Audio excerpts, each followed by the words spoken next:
আজি মানে বতৰটো বহুত বেয়া আৰু গৰমততো কাম কৰিব নোৱাৰিম, সেইকাৰণে ঠাণ্ডা সেয়া আৰু আজি মানে খুঁটাবিলাক জাম দিম। তাৰ কাৰণে ৰদ লাগে, এল লাগিব, তাৰপৰা এটা খুঁটা চুটি হৈ আছে, কাটি থৈছোঁ।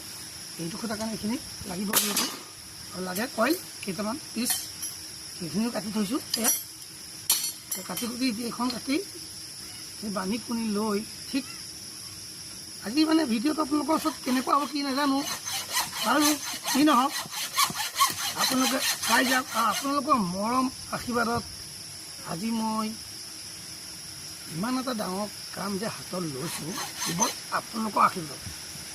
মোৰ যে ভিডিঅ'বিলাক চাই ভাল পায়, বেয়া কমেণ্ট নিদিয়ে, বহুত সেইকাৰণে ভাল লাগে, আগ্ৰহজনক দিয়ে যে কৰা পাৰিছা।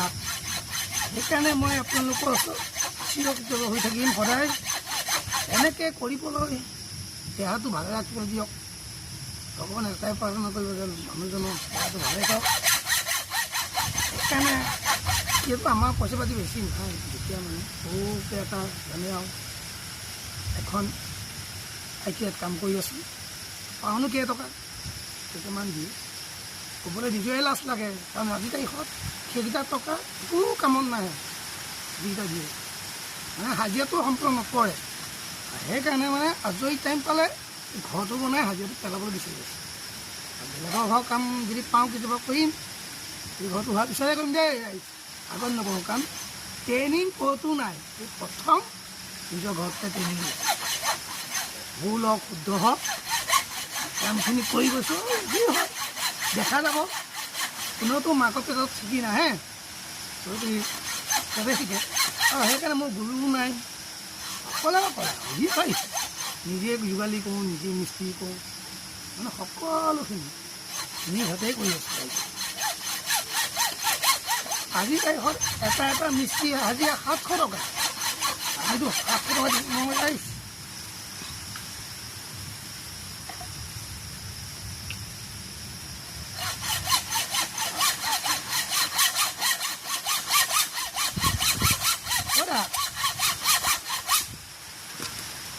যদি আমি 700 টকা দিব পাৰিলোঁ হয়, তেতিয়াহ'লে আমি দিয়াই নাছিল, বেলেগ মানুহ লগাই দিব হয়। এয়া দেখিছে, এতিয়া মানে এল দিব লাগিব, এল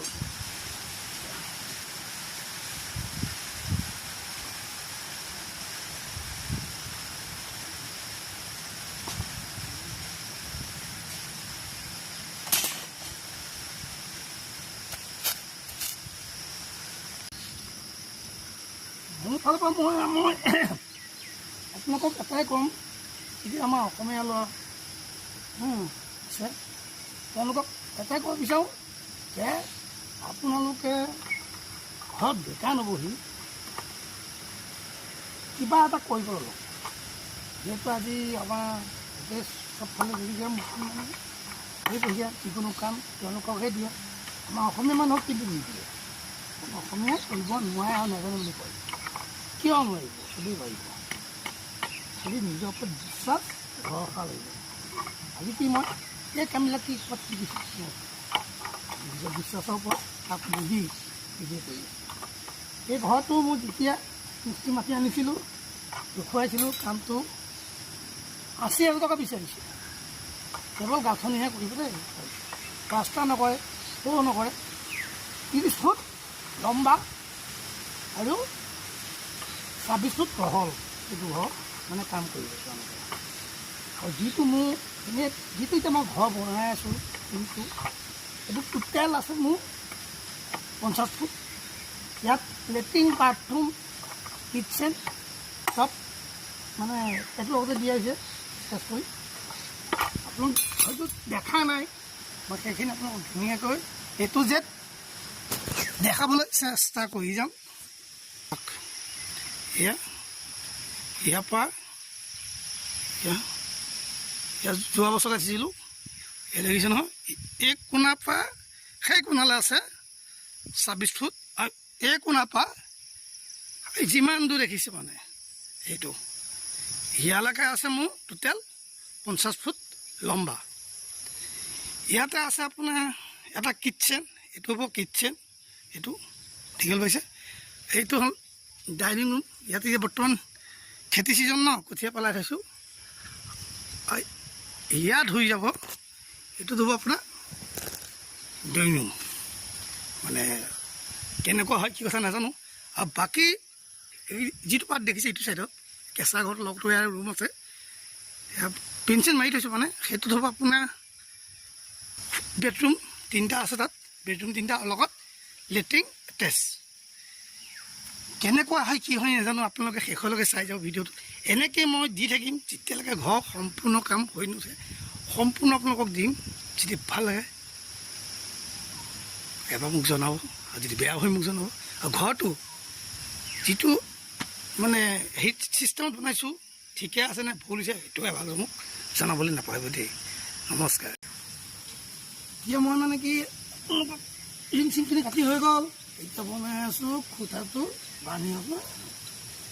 বান্ধি যিহেতু আজি দাম দিবই লাগিব ন, বান্ধি আছোঁ। এইটো বান্ধাৰ পিছত জাম দিম। আৰু এইটো সেইখিনি আজি আপোনালোকক দেখাব নোৱাৰি, যিহেতু মই কামত কৰি থাকিম। যিমানখিনি পাওঁ দেখাই যাবলৈ চেষ্টা কৰিম, আপোনালোকেও চাই যাওক।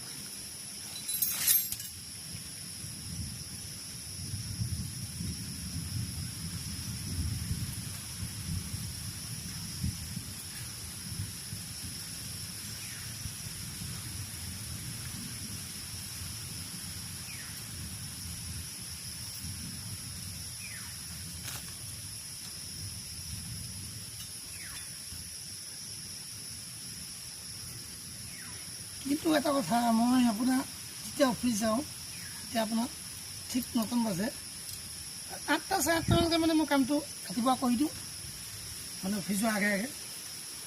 ঠিক অফিচৰ পৰা আহি পাওঁহি কেতিয়াবা 5টা বাজে, কেতিয়াবা 4টা 4:30টাতো পাওঁহি। তেতিয়া মই আহিয়ে তিতাহে কাপোৰকেইটা সলাই মই লাগি যাওঁ। এইখিনি গাঁৱত তাৰপৰাই আজি যদি মই 80,000 টকাটো বেলেগ এটা মিস্ত্ৰীক লগাই দিব পাৰোঁ, দি দিওঁ নোৱাৰিব, কথা নাই। কিন্তু ৰাতি সাঁজ বা